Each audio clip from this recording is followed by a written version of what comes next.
Yeah, as the requisite quorum is present, you can start the meeting, please. Thank you. Thank you, Mr. Rajkumar. Good evening, ladies and gentlemen. I, Sonal Dudani, Secretary and Compliance Officer, have great pleasure in welcoming you to the 34th Annual General Meeting of the company. I hope you and your family members are safe and in good health. Before we start the proceedings of the meeting, I would like to introduce us and KMPs on the board of the company who have video conference. Mr. Mujwala, Chairman and Non-Executive Director. Namaskar, welcome to everybody to this AGM. Arun Krishnamurthy, Chief Executive Officer and Managing Director.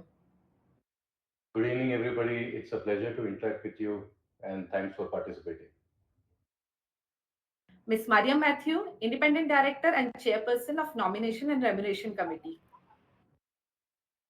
Welcome everybody. Good evening. Ms. Reshraj Chopra, Independent Director and Chair Committee and Share Transfer Committee. Mr. Tanmay Chakraborty, Independent Director.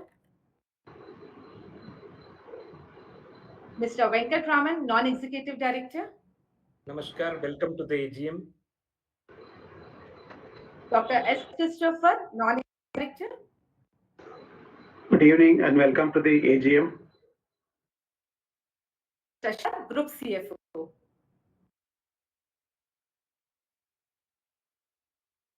Shashi Mr. sir, you are Dheeraj on Mathur, mute. Independent. So, Yeah, Mr. good Dheeraj evening. Mathur, Welcome to the Independent Director. Mr. Dheeraj Mathur, Independent Director, and Mr. David Abigzar, Non-Executive Director, has communicated his inability to attend the meeting due to preoccupation. Mr. Sunil Gaggar, representing SR Bartley Boy and Company as statutory auditors. Mr. Anand Khamankar from Anand and Company secretarial auditors who have joined this meeting through video conference. Requisite quorum present through video conference to conduct the proceedings of this meeting. Participation of members through video conference reckoned for the purpose of quorum as per the MCA circular and section 103 of the Company 2030. The quorum being present, I call this meeting to order. As the members are aware that this AGM is being conducted through video conference in compliance with all the applicable regulatory circulars issued by MCA and time to time, the company has taken all feasible steps to ensure that the shareholders are provided an opportunity to participate. The soft copy of the annual report has been sent to all the members holding shares in text mode and whose email addresses are available with the depository participants, as well as to the members holding shares in physical mode whose email address are registered with the company RTA for communication purposes. Secretary registers, as mentioned in the notice to the annual report, are available for inspection of the members, and members seeking to inspect such documents can contact the company secretary and compliance officer for the as mentioned in the notice meeting. Since the meeting is being held electronically, the proxy related processes have been discussed and hence the proxy register is not available for inspection. The company has received requests from members to register them as speakers at the meeting. Accordingly, the floor will be open for these members to ask questions or express their views. The moderator will facilitate this session once the floor is open for questions and answers. The company had provided the cards electronically on all resolutions given in the notice during the period 15 September 2024 till 17 September 2024. Voting will be in proportion to the shares held by the members as on the cutoff date, this being 11 September 2024. Members who did not or could not avail the remote e-voting facility and who are participating in this meeting will have an opportunity to cast their votes electronically during the AGM on all proposed resolutions through KFIN InstaPoll system. The InstaPoll facility will be activated of the meeting. Once the opening of e-voting is announced, members can click on Vote tab on the video screen to avail the Please note that there will be no voting by show of hands. Now, I would request the chairman to address and followed by the presentation from our director. Thank you, Sonal. Am I clearly audible?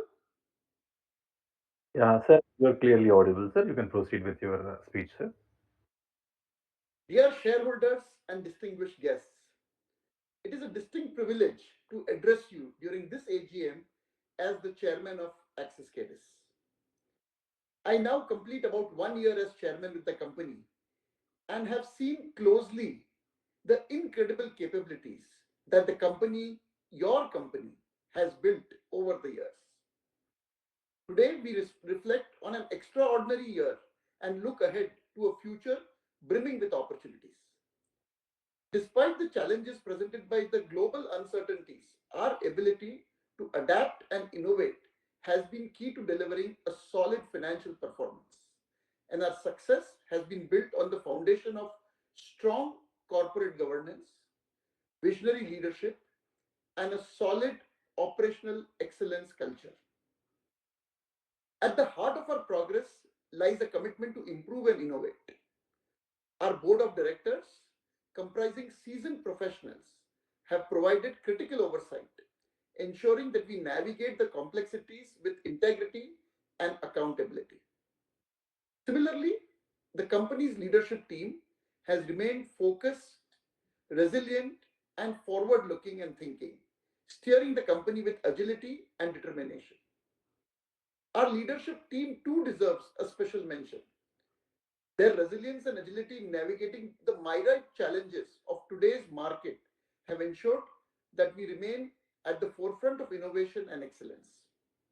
We have continued to invest significantly in nurturing talent across all levels in the organization, fostering a culture of continuous learning and development. This ensures that we have a robust pipeline of future leaders who are well equipped to steer the company to new heights as we move forward. Let me talk a little bit on the performance. The year behind us has been a testament to Axiscades' resilience and adaptability.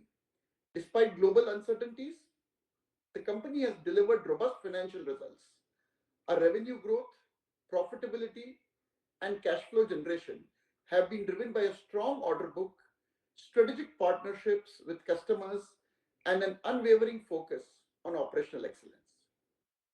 Our aerospace and defense division continues to be a cornerstone of our growth, deepening our relationships with global OEMs, which are the original equipment manufacturers, and expanding our service offerings continuously.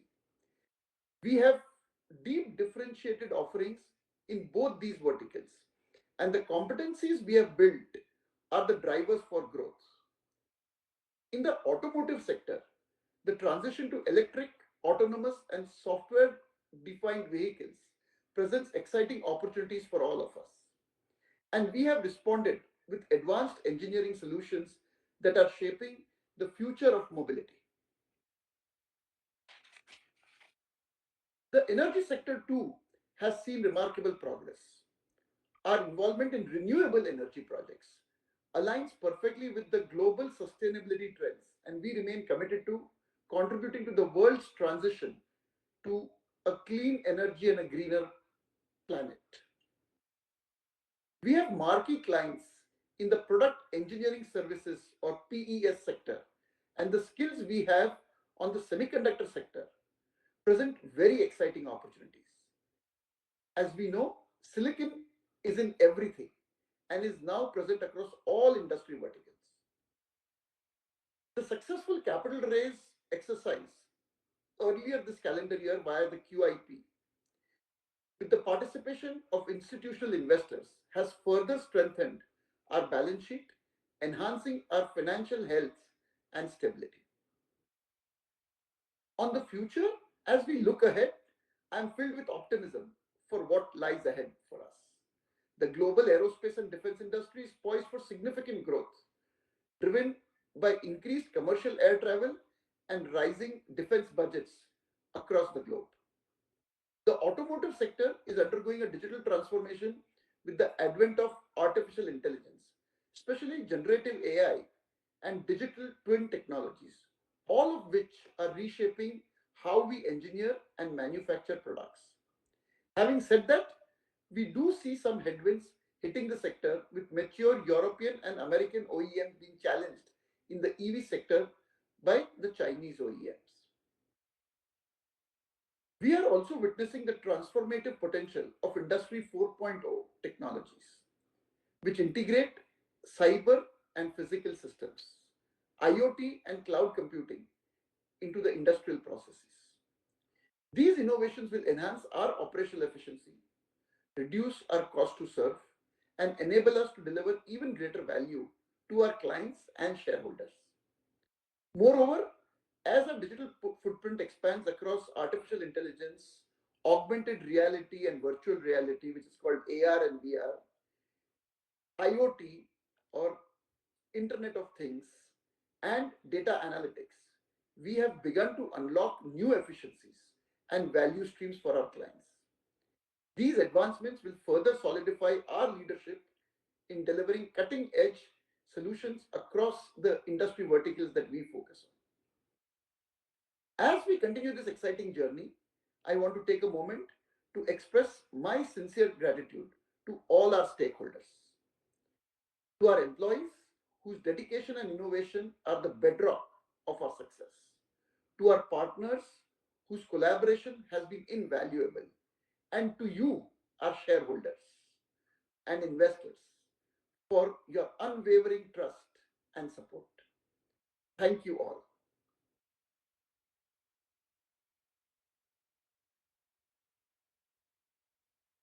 Over to you, Arun.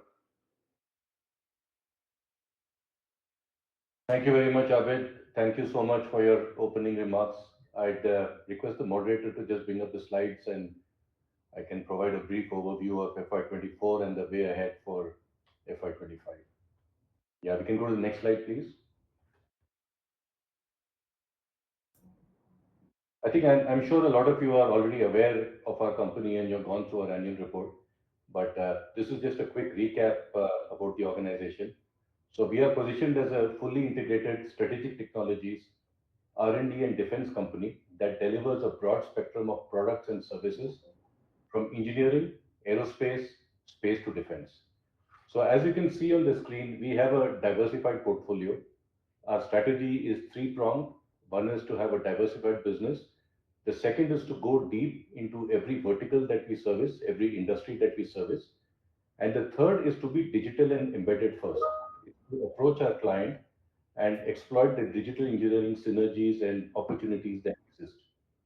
So these are the six verticals that we are present in. So there's aerospace, energy, automotive, semiconductors or PES, defense and homeland security, and heavy engineering. If you look at the chart below, defense and aerospace are the key drivers for us. This is where we are heavily differentiated.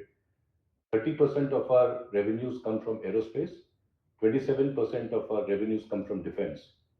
And like Abid mentioned in his opening comments, aerospace is set to explode. Travel is coming back. The OEMs have a full order book and there's appetite for travel. So we expect to leverage fully on these opportunities. Defense is also at an inflection point, partly because there's a lot of conflicts that are happening in the world. So that is an impetus for defense spending. Secondly, there's a transition that's happening from traditional warfare to more electronic forms of warfare. And if you look at the capabilities that we possess through our fully owned subsidiary Mistral, everything that we do is on the electronic warfare front. So we are very well to exploit the opportunities that exist. And thirdly, there is a big Make in India initiative which is happening, which is the big impetus for spending in India. So this will continue to be a big growth driver for us, and we are very well differentiated. We diversified into automotive and energy recently this year. We made an acquisition in Germany for automotive, a company called Ad Solutions, and we acquired a company called Epcogen, which is a small India-based company.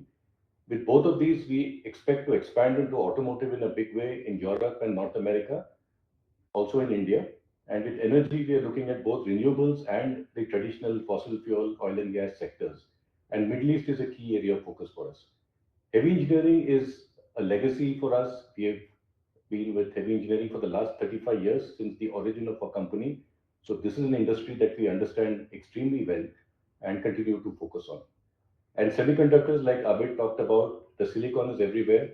This is an industry which is on the fast track, and we have very good marquee customers. We are present on both the hardware and the software side. We have capabilities on silicon validation boards, on evaluation kits, and this positions us well to address all the verticals because most tier ones and OEMs use semiconductors, and our customers are a good target audience for us. Just lastly, we have 20 global locations. We have about 3,200 employees. And if you look at our geography mix, 38% of our business comes from Europe, followed by 31% from APAC, 27% from the Americas, and 4% from Canada. Next slide, please. This is the performance for FY24, which I'm sure you're familiar with. So if you look at engineering services and defense, which we have split out separately on the top of the chart, engineering services had a very robust 21% growth. Aerospace was a big driver for growth, and then we had some acquisitions in automotive and energy. If you look at defense, we grew at 8%.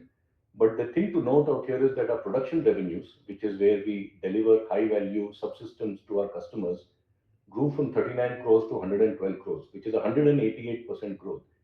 And this is really heartening for us because production is set to scale in a significant, and this is a highly margin accretive business for us. If you look at the chart below, that shows the consolidated story. So we grew from 814 crores to 952 crores, which is a 17% year-on-year growth. If you look at the NASSCOM strategic review, they have said that the ER&D segment grew at 7.4%. So we have grown well over that rates. Our EBITDA margin grew from 120, which is the normalized EBITDA. Here it is 138, but that's 138 because of some COVID grants that we got in FY23. It grew by 5% from 120 to 130. And the PAT grew from -5 to 33. Next slide, please. So here I'll talk a little bit about what we can look for. And of course, we are well into FY25. We are almost completing H1.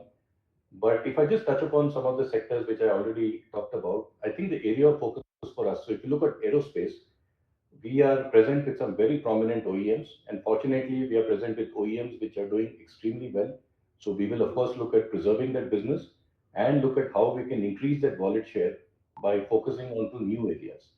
We are specifically focused on digital solutions and plant engineering, and we're also looking at how we can get into the extended value chain of aerospace. So if you look at aerospace, you have the OEM sector, you have the MROs, you have the engine manufacturers, you have the landing gear manufacturers, and you have avionics. Our presence currently is mainly on the OEM side. We are aggressively looking at how we can expand into the other sectors. We are particularly interested in avionics, which we are already present in through our defense business. So we will look at how we can take that into the commercial business. We will look at MROs in a big way because MROs, especially in India, are upcoming, especially with all the orders that have been placed by the Indian Airlines. We see that as an opportunity. And of course, we will look at how we can penetrate into the engine space as well, where there's some large tier ones who we can acquire as our customers. I talked briefly about defense again on the opening slide.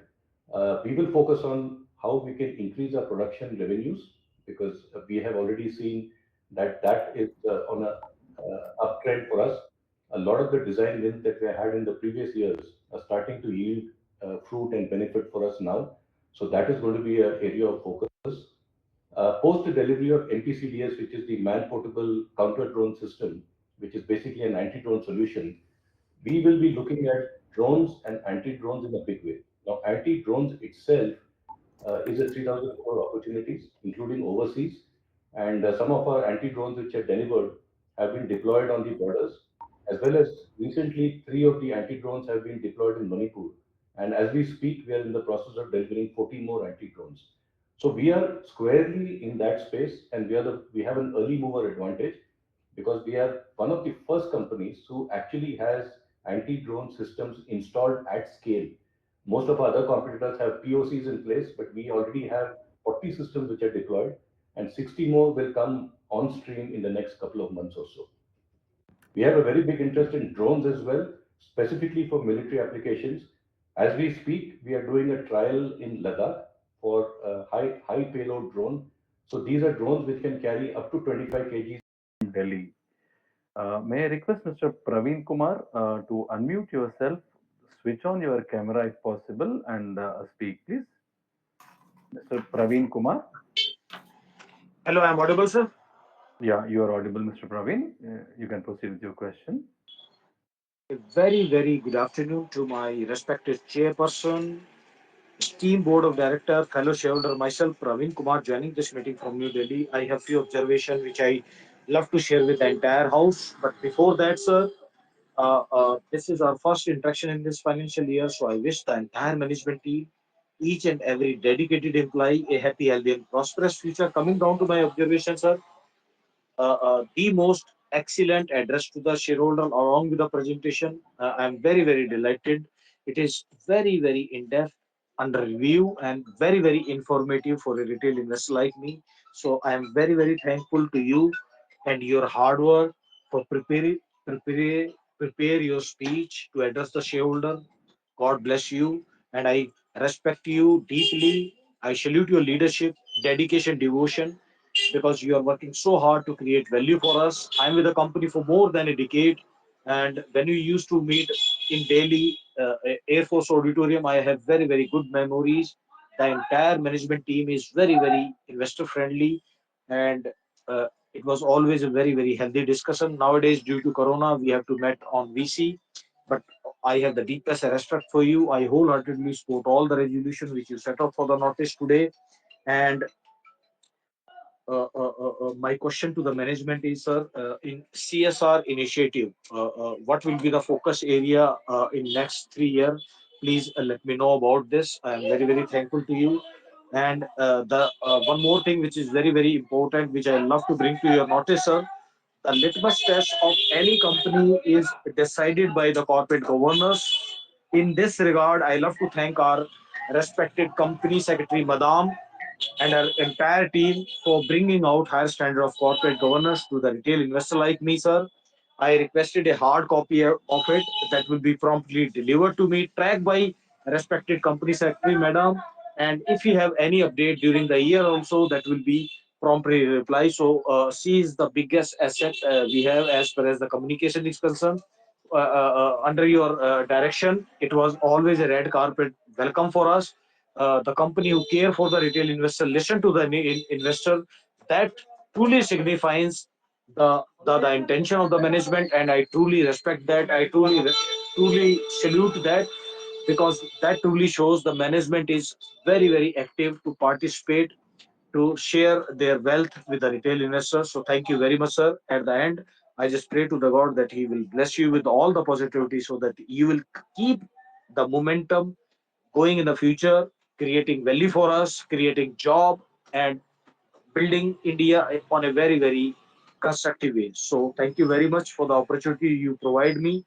My best wishes is always there for you. God bless you. Thank you, sir. Thank you very much. Thank you, Mr. Praveen. We will go to the next speaker, Mr. Vinay Vishnu Bhide. May I request Mr. Vinay Vishnu Bhide to unmute your audio, switch on your camera if possible, and speak, please. Yeah, Hello, are you able to hear me? yeah, we are able to hear you, Mr. Vinay. You Fine, can fine. proceed Thank with your you, question. thank you. Good evening to all of you. I think the camera will come on. In the meanwhile, I'll quickly start. Our chairman, Mr. Abid Ali, Managing Director, Mr. Arun Krishnamurthy, other distinguished directors present on today's call, company executives and fellow shareholders, as already announced, I'm Vinay Vide, a long-term supporter and shareholder, and I'm speaking from Mumbai. I think the annual report that we have presented to all of us along with the performance, and added to that the details that you have all of you have shared at the start of this meeting is very, very encouraging, both for the present as well as for the future. I have noted that our revenues have gone up from 821 crore in financial year 23 to 955 crores in financial year 24, and from a small loss in 23 we have come out to a profit of 33 crores. These are also very encouraging figures. I have listened intently to all that has been said by Mr. Krishnamurthy also. And I'm extremely pleased to note that our aerospace, defense, as well as space verticals, continue to do very well, as well as some of the new verticals which we are focusing on, the automotive, the energy, the semiconductors, and a couple of others like drones and anti drones.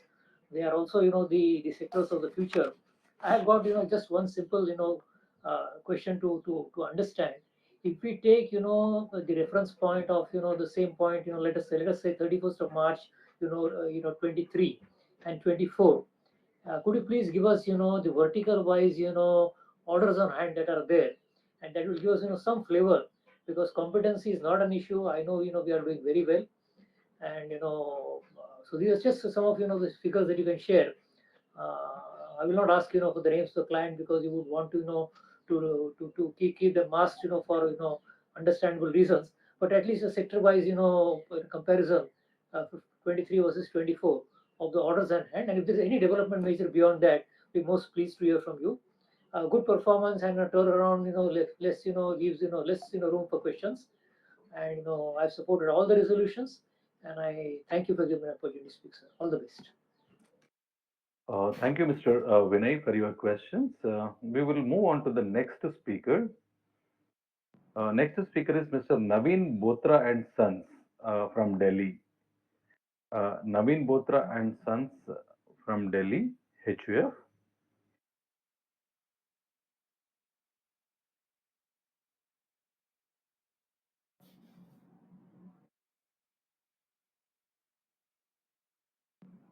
Yeah. Yeah, a very warm wishes to our chairman, Shri Nimachwala sir. Good evening, sir. Good evening. Our MD, Mr. Arun Krishnamurthy, other distinguished board members, and our CFO, Mr. Sasidarji, other management team members. I am Naveen Botra speaking, joining this 34th AGM from Delhi. So it's a pleasure to welcome our industry veteran, Mr. Nimachwala, as chairman of the company, who is chairing the company for the first time in the AGM. We heartily welcome you, sir. And the other newly appointed directors, we also welcome and wish them all the very best. I'm confident that Nimachwala sir, under your guidance and Mr. Arun's background, your background, and the Sasidarji looking after the finance and all the operational things, the corporate governance and all the capabilities will be harnessed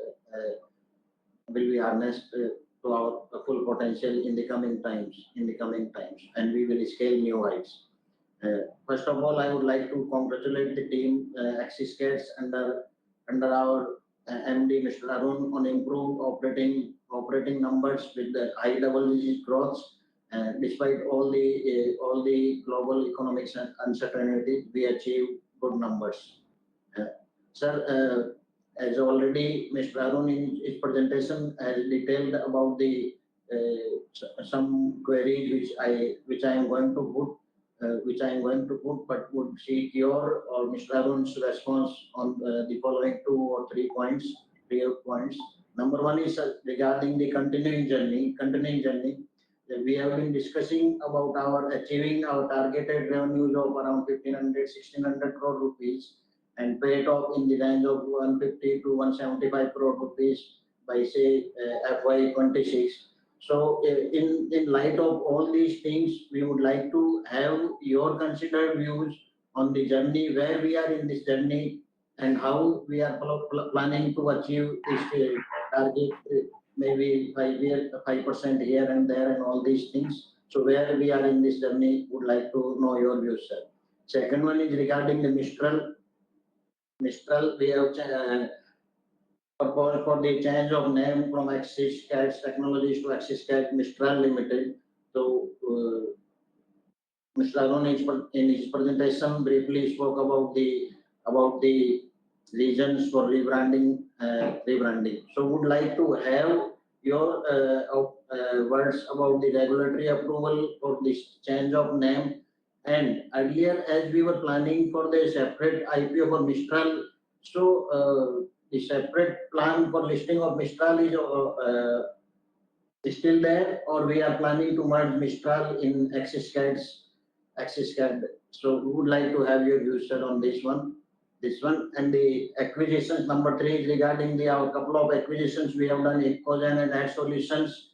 Ad Solutions, we would like to have the views how well this has been integrated into our culture and the potential which we see in the acquisition time, how well this has been achieved, and what is the strategy for the coming, say, 3 years time, and to integrate and synergize in our operations. If you can add some more light on our both these acquisitions, it will be quite helpful, sir. I already voted in favor of all the resolutions, and I propose a vote of thanks to the board, to the esteemed board, and wish the management team all the very best in the theme of our this year's annual report is engineering innovation. So we come up with new R&Ds and new innovations in the times to come to transform Axiscades to its full potential, sir. And also, I would like to thank Sonal Madam and the IR team for sending me the physical copy and all the documents and smooth onboarding in this AGM. The testing and all these things were done earlier. So, would like to thank the secretarial team and thanks for the opportunity. Thank you very much, sir. Thank you, Mr. Naveen, for your questions. We will move on to the next speaker, Mr. Manjit Singh from Delhi.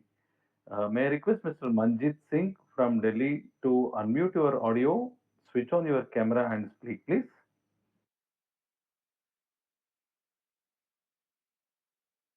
Mr. Manjit Singh is not present in the meeting.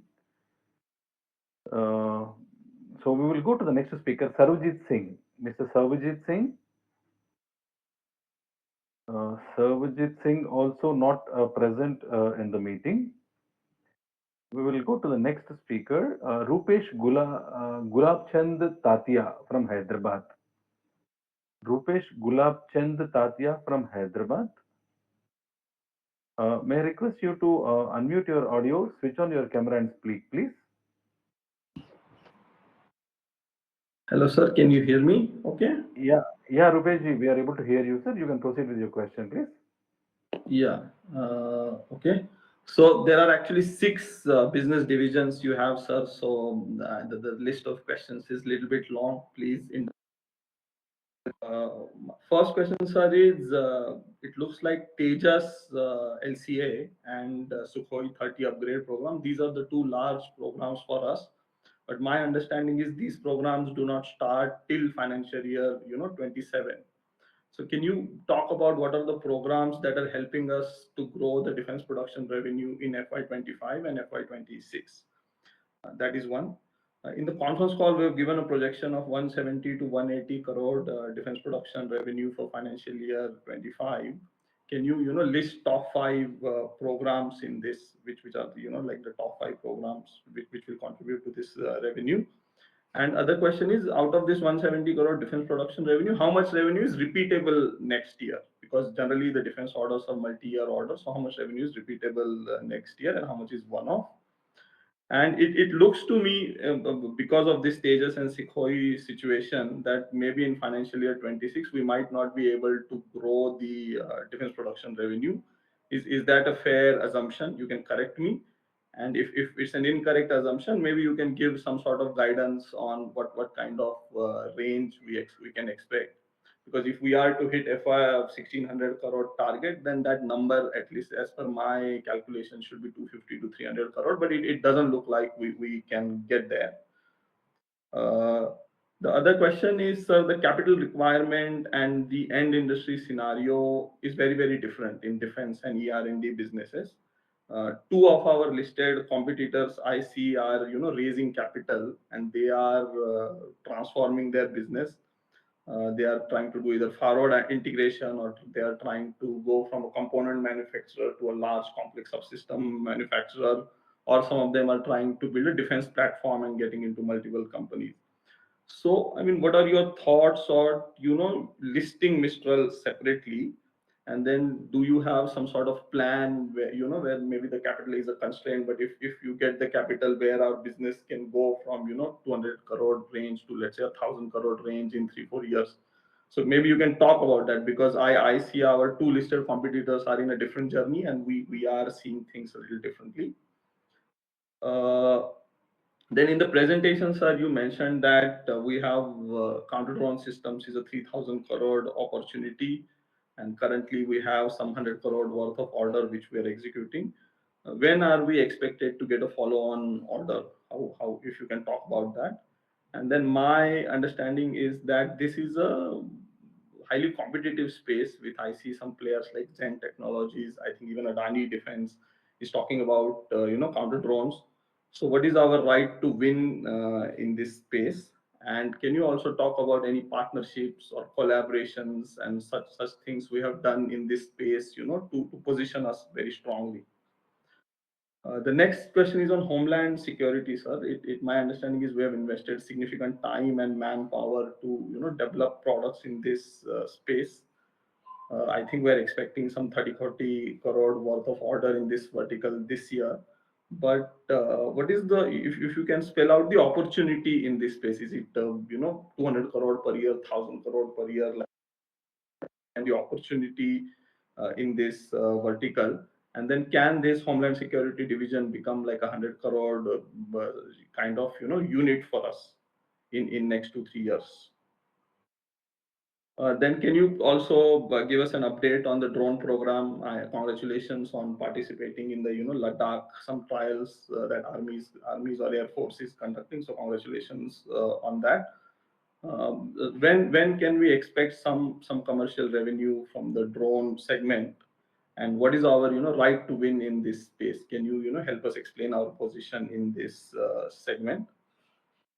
Then the next question, sir, is can you also talk about we are also involved in a Rustam unmanned aerial vehicle UAV program, and it is, I think, a 200 to 50 crore opportunity for us. When can we expect production orders for this, and what would be the delivery period? This 200 crore opportunity will be executed in 2-3 years, or it will be over like 8-10 years, like that? Now, moving away from defense to product engineering, semiconductor consulting space. So we have mentioned that Texas Instruments is our anchor customer, which is a large customer, but we are also working with Qualcomm and Nvidia. So for these two clients, can we expect that these two accounts will become as large as Texas Instruments? If we can give some color on that. And also, if you can talk about the end industry segment where we are engaged with these customers. Is it auto? Are we engaged in AI, in IoT, in graphics, which is the end industry segment? Because Nvidia, for example, is growing very, very fast. Qualcomm is trying to grow a lot into auto and IoT. So that will give us some hints about how these segments can pan out. Then in heavy engineering, sir, you have said that we will be EBITDA positive this year, and I think we're looking to exit Q4 at 7-8% kind of margins. But next year, can we expect heavy engineering to go to kind of like 12-13% kind of margin? And also, I think this year, because we are going through this business transformation, maybe growth probably won't be there. But can we expect kind of like 20%, 15-20% growth in this business in FY26? And then another follow-on question in that one is, sir, how is Caterpillar perceiving this our business model change? Because we're trying to change the business model. How are they receptive to this business model change? That is another question. Then aerospace is a very strong business for us. You have given extremely strong commentary. We have done 280 crore revenue in FY24 and about 80 crore in Q1. In order to hit the 1600 crore kind of like aspiration we have, aerospace segment has to deliver something like a 500 crore revenue for us. So can we expect this kind of number in FY26? What are the risks to this kind of number? And I mean, Airbus is a big customer for us, but can you maybe talk about non-Airbus customer? How is the traction there? What kind of areas we're engaged with in a non-Airbus customer? One Canada customer also, I think we have. And my assumption is that this business is a small, and then can we expect faster kind of like 25-30% growth in the non-Airbus accounts? Then the final one or two maybe, sir. In high energy segment, we won a contract with Highview Power in UK recently, which you announced to the press. It's I think a 250 300 million pound project, and my understanding is up to 2% of the cost of the project is a consulting cost. So is 6 million pound order is a 6 million pound order for us. Is that a fair assumption? Maybe you can correct me there. And then can you maybe talk about some other customers in energy space which can become, 50, 100 crore accounts for us other than, Highview Power? And can we expect this segment to go very quickly from, 30 crore this year to, let's say, 150 crore in FY26 and help us to get us to that 1600 crore revenue target? So yeah, these are my questions, sir, and thank you. Thank you for patiently listening. Thank you, Rupesh, for your exhaustive questions. We will go to the next speaker, Saurav Ajaya Jain from Mumbai. Saurav Ajaya Jain. May I request Saurav to unmute your audio, switch on your camera and speak, please.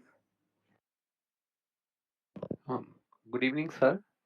I also had some questions, but my previous speaker has covered most of it. So I hope you can answer those questions in detail. I'll just have two additional questions. So when we talk about awaiting approved design wins and awaiting production order book of 800 to 1000 crore. So for my understanding, if you can help us divide this into Sukhoi and Tejas approved design wins and non Sukhoi Tejas, because I believe these two orders will still take 2, 3, 4 years because all the issues that is happening with the engines and all those things.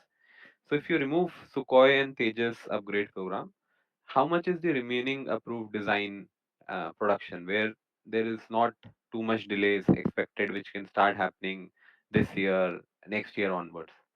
Similarly, for the design production part, design wins, which is still under development, of around 3000 crore. Sir, any of these programs which will come to the approved design category in FY25 or 26? Any major programs which you think will be added to the approved design wins?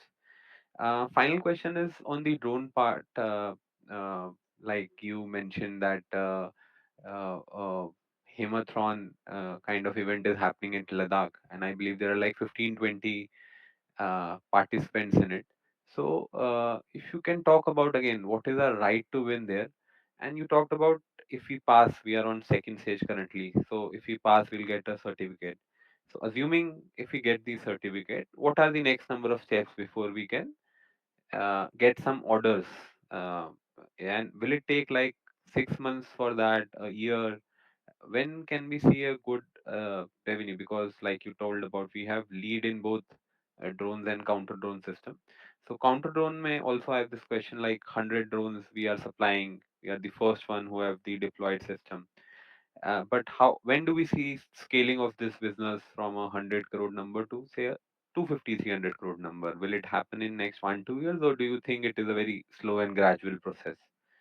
So these are my questions. Thank you. Thank you, Mr. Saurabh. We will go to the next speaker, Vasudeva Ramaswamy from New Delhi. Vasudeva Ramaswamy from New Delhi. May I request you to unmute your audio, switch on your camera if possible, and speak, please. Yeah. Good evening, Mr. Abid Ali. Good evening, Mr. Abid Ali. Good evening, Mr. Arun and other board members. Mr. Arun, how are you? We have not met for quite long. How are you, sir? Am I audible? I'm very good. I'm very good. How are you? Yeah, Yeah, great. I was wanting to listen to you. That's why I asked you whether am I audible and all. Yes, yes. You are audible. So, congratulations, Mr. Arun, on the good set of numbers. We look forward more from you. Okay, so I have got a couple of points for my understanding. See, we are, Mr. Chairman, in your letter to the shareholders, you have mentioned about geopolitical instability and the country's preparedness for that, and our opportunity out of it.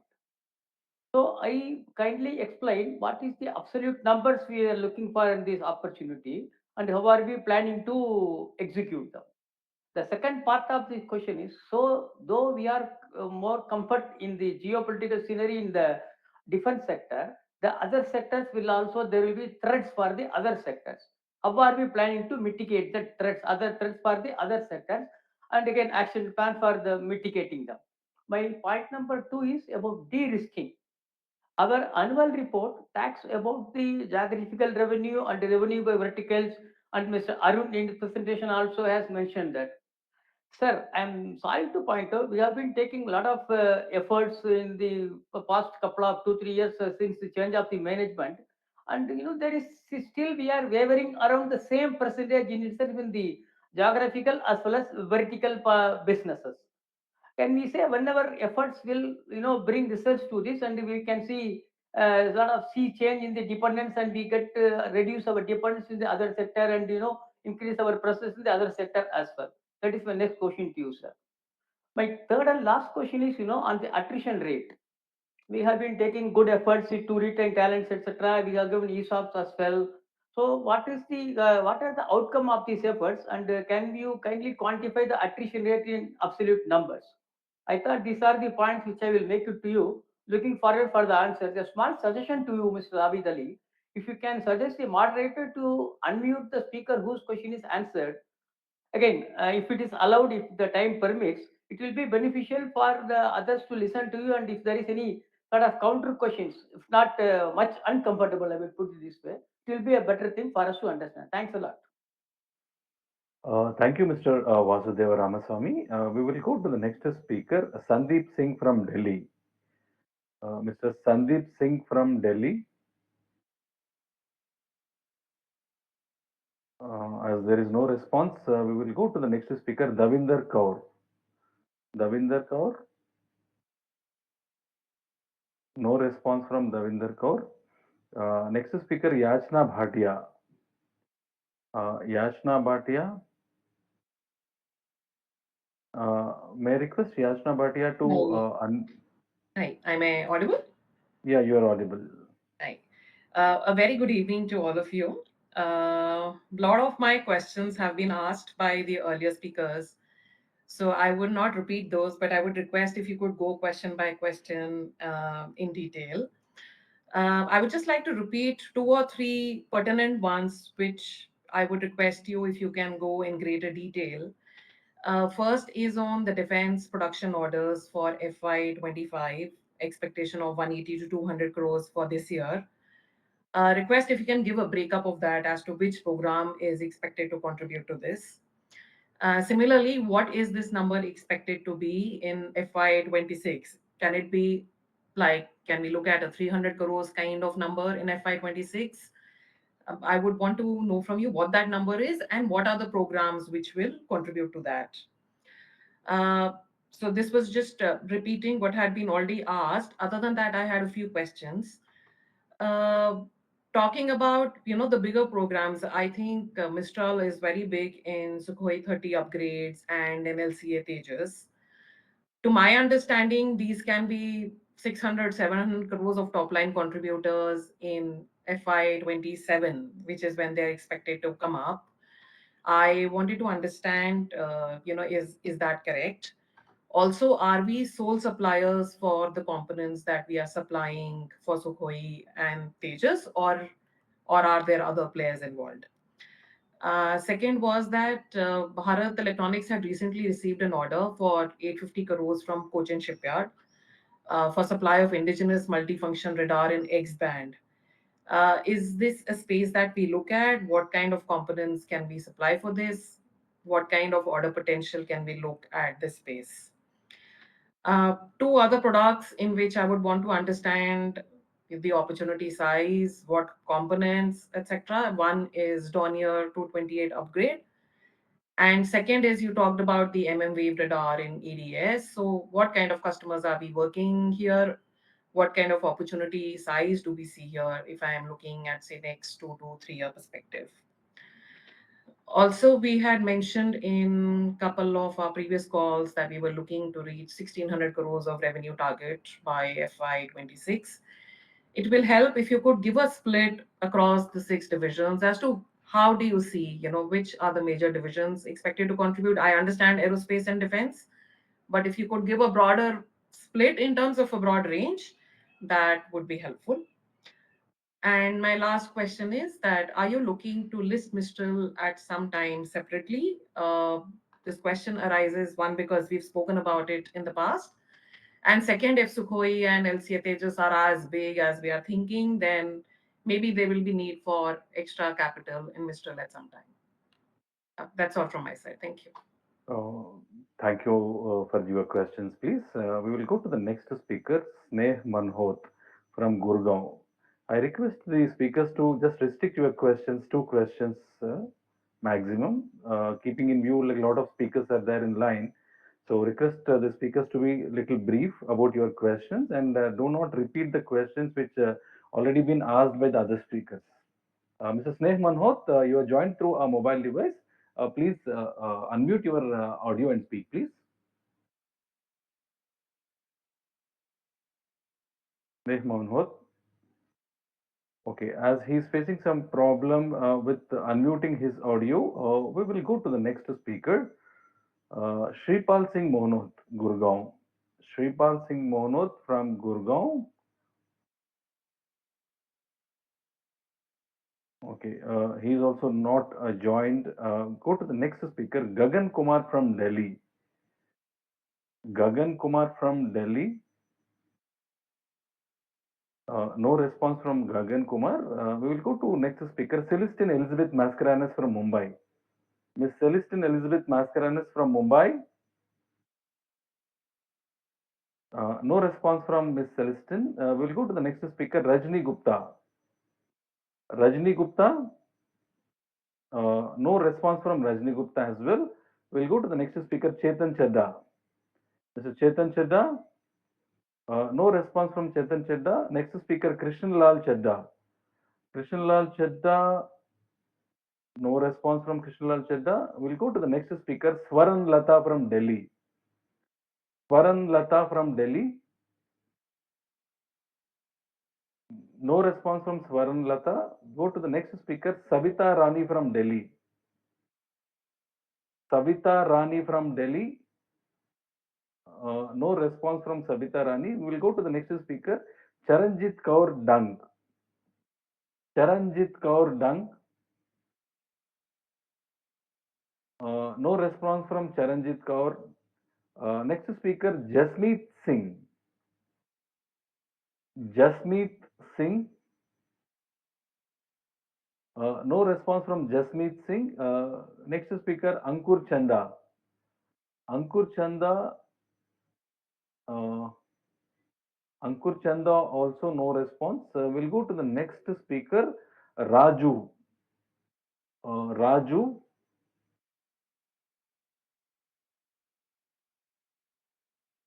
Okay. Raju is also not available. So with this, we have given opportunity to the speakers, and now the dice is given back to you, Chairman sir. Thank you very much. Thank you. I will let the CEO and Managing Director respond to all the questions. But I just want to thank the shareholders, Praveen ji, Vinay ji, Naveen ji, Vasudeva ji, Yachna ji, Saurabh ji, Rupesh ji, and many, many others who've asked some very, very good questions. And we are very happy to share transparently everything that we can, of course, share within the bounds of the confidentiality of our clients and business that you will very well understand. So over to you, Arun. Yeah, thank you very much, Abid. And thanks for all the engaging questions. I think this is unlike the AGM where we had a lot of questions from you, which shows the heightened level of interest from all of you. So I'm really delighted to see that we are getting your mind share and your attention. So that definitely is very heartening and it's motivating for us. So there's a whole lot of questions. what I'll probably do is I'll bunch it up into sections and try to answer it that way so that we can get the most out of it. I think what I also want to suggest is that, for some of the detailed questions, especially on defense, and there was some on semiconductor, for the first time this financial year, we are actually planning to do an investor and innovation day. And we will plan it sometime either in November or December, where we will be setting up a roadshow where we will invite obviously all our stakeholders to come and interact with our team and also talk about our plans, showcase some of the products and services that we have, and also talk about the business that we are addressing. And I think that is something that will be very insightful to you. And of course, as you know, things change every quarter, so it will also be a way of updating you. So that is definitely something that we will plan, and I think we can keep this engagement going. But just to address some questions, so let me just probably start off with, I think there were some questions on capital for the defense projects, listing of Mistral, rebranding. So let me just touch upon that as a section. So I think let me start with the rebranding part. I think, like I said, we are increasingly seeing that aerospace and defense is the growth driver for the company. And the whole rationale for rebranding it as Axiscades Mistral, and of course, I must say that this is pending regulatory approval. We have obviously checked and seen that the name is available, but we need to get regulatory approval and we need to go through the logistics of it, which we are hopeful that we will able to go through. But the rationale for this is that we want to bring defense to the forefront and also say that aerospace is important so that the company is positioned in the right way as far as stakeholders are concerned, not just the investor community, but also our customers, so that when we go to them and approach them, they understand what we stand for, what our value proposition and what our vision is. So that is the whole rationale for the rebranding. As far as capital is concerned, you're right. A lot of defense projects are capital intensive. But having said that, the cycle that we go through, and I think some of you have asked a lot of detailed questions, so my assumption is that you're very familiar with how defense works, is that we have the concept of a design win, where typically an opportunity would start with some of the labs. So they might start with a DRDO or LRDE or a NPOL or whatever. We bid for that project. That's where we bid against competition. And typically when we bid for it, it is for a prototype. So that's where we do the R&D, we develop a prototype, and then we go through the certification process. Now, as most of you are aware, some of this is part funded. So when we bid for it, we do get some advance. So there is to some extent capital which is available for that. And once the certification is complete, then it moves to the production stage where, as we talked about, the production orders and the numbers sort of come in. So as far as capital is concerned, you're aware, and I think Mr. Abid also mentioned that we did a QIP. So at the moment, we have sufficient capital for us to bid on the projects that we're working on. And I think the good thing with defense is that our business is non-linear, in the sense that unlike services, there is not a direct correlation between revenue and headcount. So in that sense, the capital that is needed for us is really in terms of R&D of technology. And of course, when we actually get to the certification stage and when we get to production, that's where we get follow-on orders, and that's where we build up an inventory, where we bring in components, and then we sort of develop a solution. So we are comfortable at the moment from a capital perspective, but obviously we will not let this hinder our growth plan. So as and when we get to a point where we feel we need to raise more capital, we will do that. Some of you had questions about whether we are going to do an IPO for Mistral. I don't want to comment on that at this point in time. Obviously, as you know, we are a professionally board managed company. So this is something that we will discuss with our board. And then as and when we have further information, we will sort of definitely, come back on that. But I don't want to really comment on that at the moment. Like I said, from a capital perspective, we are comfortable in terms of where we are. There were a lot of questions on production and on defense, and I also have my colleague Muju who heads Mistral. I'll rope him in, but let me answer some high-level questions for you. So there was a question in terms of how's the runway of production. So if you look at our production revenues, in FY23 we did close to about 30 crores. FY24 we did about 110 crores. FY25 we are looking at somewhere in the 165 to 170 crores. There was a question in terms of what are the programs that we are in and what does the runway look like. Now, we don't give a guidance in terms of specific numbers, but I can tell you that for the next 10 years, we have a very healthy order book and a production run rate. Next year, FY26, we will do anywhere in the range of 225 to 250 crores in terms of production revenues. And some of the top programs that we have, of course, we talked about LCA, we talked about Sukhoi, but we have the radar programs. We are part of Arudra, Ashwini, QR, SAM, Akash. We are part of a lot of the naval programs. We are part of AVAX, and there are some other programs that we are bidding on. So we feel that we are quite comfortable, definitely for FY26, and the order outlook we have for the next 10 years is very robust. I don't want to give a specific number, but I think we will see that going up very significantly from FY26 for the next 5 financial years. Then you had some questions around, I'm just looking at my notes out here. Yeah, in terms of Tejas and Sukhoi.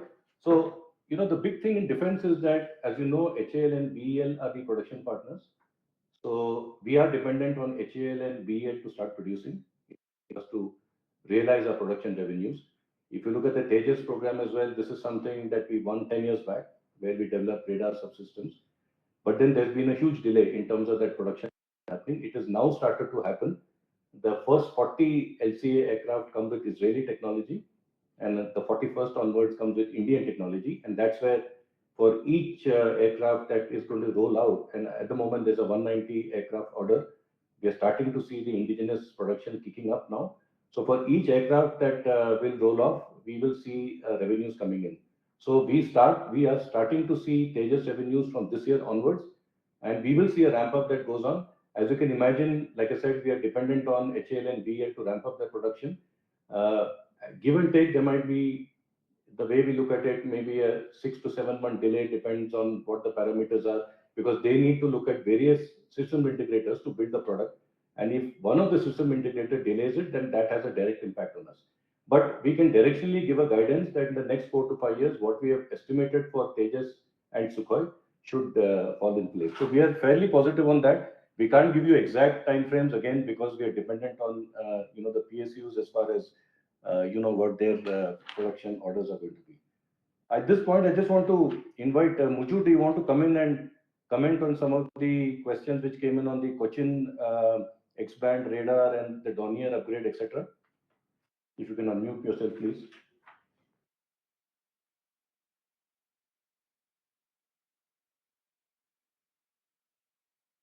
Okay, I'll invite him to speak again, but I'll talk about counter drone and drones, which was the next subject on which there were questions. So yes, we have the 100 crore order which we are delivering on counter drones.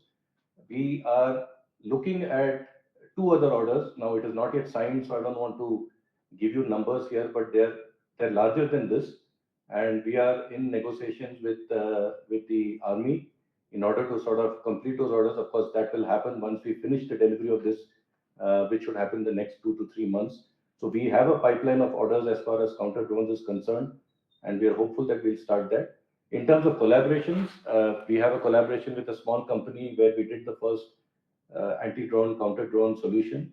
We are looking at how we can enhance it furthermore, because now, when we did the collaboration, that was 3 years back, but now we have a lot of in-house capability and technologies. We'll be bringing in more AI as well. So the next version of counter-drones which come in will be much, much more sophisticated. And we are also looking at how we can get in some soft kill and hard kill capability into this, because very quickly the market is moving. It's not just about detecting drones, but it's also about bringing them down. So that is the other capability that we're looking at. So we are very confident that that's something that we can build pretty quickly. There was one more question in terms of homeland security. Yeah, this is a strong offering for us. So we have developed a lot of rapid vehicle, emergency vehicle systems for both the border security force, the police, as well as airports. And for us, I would say this is the tip of the iceberg. We have delivered some to the Gujarat government. We have delivered some to Bangalore airport. We're looking at Bangalore police. And we believe that the demand for these kind of capabilities will mushroom. And we are looking at how we can talk to the defense ministry, to the home ministry, to the various police forces, police chiefs, and also the ITBF, the border forces, etc., so that we can replicate some of these services. But we have a very sophisticated offering, and this is something that I believe can become a good growth driver for us. For us, it's a good diversification away from defense into more of the civilian protection agencies. In terms of the drone program, there was a question in terms of what's the right to win. So, like I said, we are focused on military use cases. We are not really looking at logistics, agriculture, etc. We understand the whole landscape very well. The specific drone that we're developing, which I talked about, which is undergoing trials, is a very specific use case. So this is about, the border areas in India where a lot of the logistics is done through mules at the moment. The government spends about 600 crores every year logistics, and then there's also personnel who have to go along with them. The whole journey takes anywhere between 12 to 15 hours. We can easily develop drones, and that's what we're looking at, which is a proactive opportunity. This is not a tender, but this is what we're trialing with the army in order to provide this. And this can be a great win as far as we are concerned. I can see Muju's come online. So, Muju, do you want to, before I lose you again, you want to pick up that question on the Cochin shipyard as well as, I would say, on Dornier upgrade, and maybe there was one on Rustam UAV as well. Yeah. So as far as the Cochin shipyard is concerned, we have been working on this program not through Cochin shipyard but at the proto build stage with LRD and NPOL. So we have some systems which we will be delivering to Cochin shipyard. So we are currently in discussion, and to answer your question, yes, we are involved in this project. And it's very early stages right now, but yes, we have deployed and delivered subsystems which will definitely go into the end product. And as far as the Dornier aircraft upgrade is concerned, we have supplied some display systems and display cards which are currently being used in the LCA program. And HCL wants to keep this platform unique across some helicopters and the Dornier upgrade programs. So these are something which are common factors which we used, though it was a design win for us because of LCA, the same systems are going into multiple platforms. And the third question was with UAVs. Yes, on the UAV, the direction finding system on the UAV is designed and developed by Mistral. Right now, as far as our product is concerned, it has proven field trials, the functionality is proven, but we are waiting for the complete UAV to be certified and approved to get into production. So whenever the UAV gets into the production line, every UAV will have systems, two systems of Mistral which will go into this particular product. Okay, great. Thank you very much. So I'll just shift my focus now to the engineering side of the business, where I think there were a few questions. Again, I'll try to consolidate them and answer it. There was a question on the order book as far as 31st March of 24 was concerned. So the order book at that point was $90 million. About 36 million was for the engineering services business. And mind you, the engineering services business was a 3-month cycle. So we received three POs every 3 months. And the defense business is about between 55 to 60 million. So we have a very good order pipeline with which we started the financial year. There were some questions on aerospace in terms of, what is the potential going forward. Again, I think in aerospace, we are very well positioned. Like I said, we work with a very prominent client. The other value chain in the aerospace is something that we're looking to penetrate. We have other clients as well, other than, the European major that we're talking about. We do anticipate good growth coming in for a variety of reasons. One is that because of the order backlog that they have close to 3,000 order backlog just based on existing orders, and they have to supply all of these to their customers by 2030. So a lot of our revenues, obviously, in aerospace are directly linked to the production. So we expect the production to go up significantly. At the moment, they produce something like 775 aircraft a year. That will possibly go up to 1,000 aircraft. Of course, having said that, what the aerospace industry is struggling with at the moment is supply chain issues. There's a big component shortage because of which things are slowed down a little bit. And also, engines are a problem. You must have read in the news that a lot of, specifically the Pratt and Whitney engines, are an issue. Even the A220, which recently got announced, they have to do a major recall. So the engine ecosystem and the supplier ecosystem on that, it has to be sorted out. But the good news is that the customer has a lot of orders, so we are obviously pressing ahead. They need to make sure the components come in so that they can clear the huge inventory that they have, and then we can sort of move on towards more aircraft. But this is something that is looking good for us, and we hope to replicate some of the growth rates that we had in the past. So the question about 1,600 crores and 160 crores, 1,600 crores top line, 160 crores EBITDA. So obviously like to set ourselves a very ambitious target. We have looked at how we can double our revenues, and 1,600 crores is also inclusive of inorganic. This also has the assumption that we don't have any major macroeconomic issues which come in the way. Now we are seeing this year that there's a little bit of slowdown as far as automotive is concerned. Again, for the reasons I mentioned, where the Chinese OEMs and the EV manufacturers are coming in and putting up a tough resistance for the European and the American OEMs. So we're seeing a little bit of a slowdown happening there. Like I said, again, when it comes to aerospace, there is a bit of a supply chain issue. I think on energy, and this I'm also covering the point about geopolitical aspects, is that I think what has happened with the Ukraine-Russia war is that's actually bumped up the price of energy. Of course, in recent time, the price of oil has come down, which has been temporary. But what has happened over the last 6 to 8 months is that that has actually given a lot of cash flow to energy companies. So because of which we actually see that very positively. So what the war has created is a good factor for oil and gas. There is also a renewed push towards renewables because there are COP28 targets to be met. So we believe that that is a good space to go into.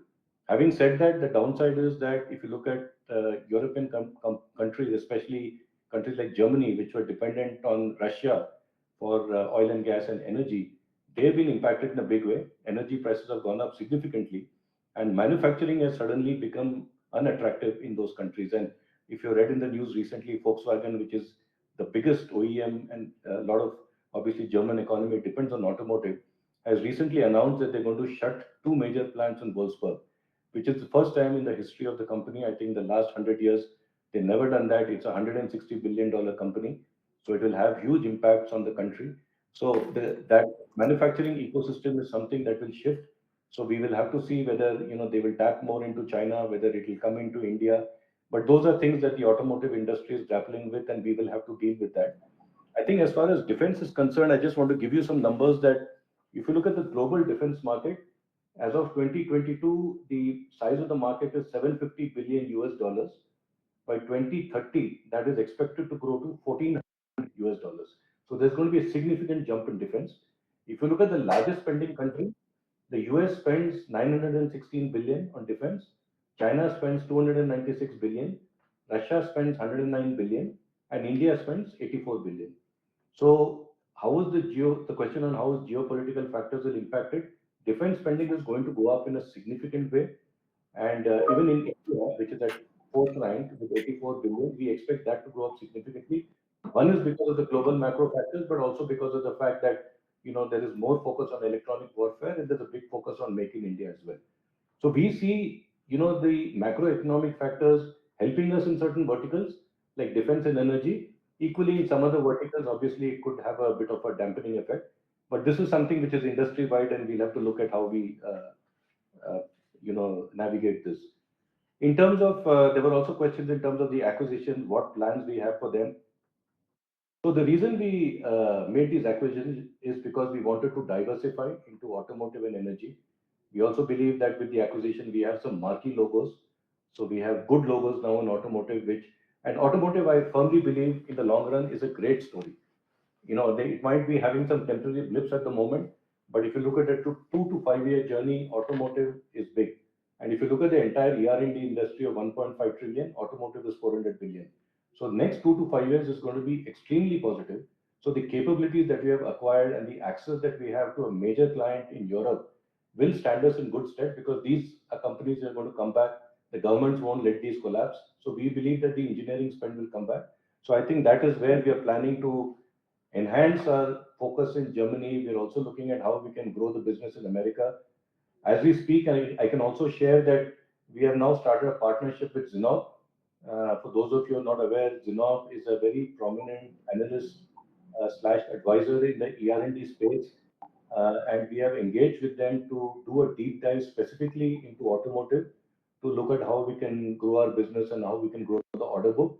So this is something that we are also looking at, and we are very positive that collaborating with them, because they have a lot of market insights, they have advised a lot of our peers as well. We believe that this is something that we can grow significantly.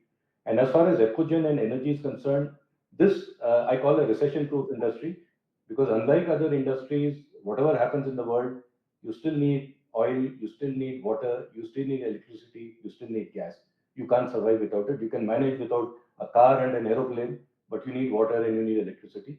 So this is an industry which will be a stabilizing force.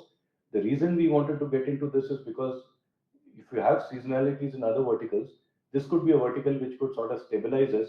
It will never have probably the attractive growth rates of defense or automotive, but it will have steady growth rates. And even when times are bad, when macroeconomics factors come in, energy is something that will continue growing even if it is at a moderate level. So I think I've tried to answer quite a few questions, although it's been at a high level. What I would suggest is that, when we do our innovation day, of course, we'll be more than keen to share.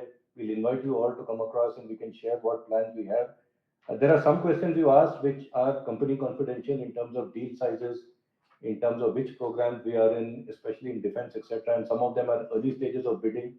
So pardon me, but I would not want to share details on that at this point in time. But hopefully, I've given you a general flavor and a directional guidance in terms of where we are going as a company.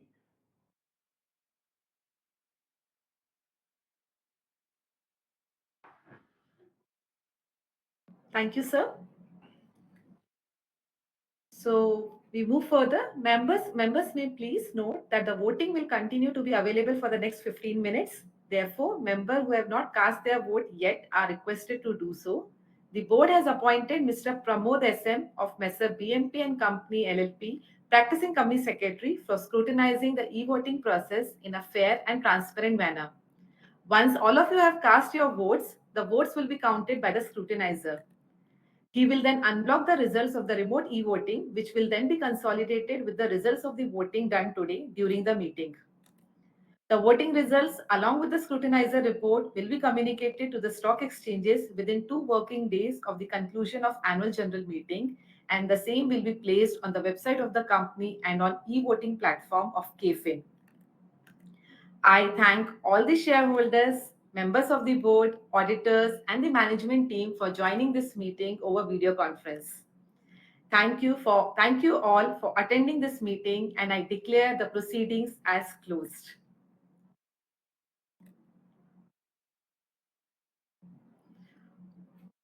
Thank you. Over to you, moderator.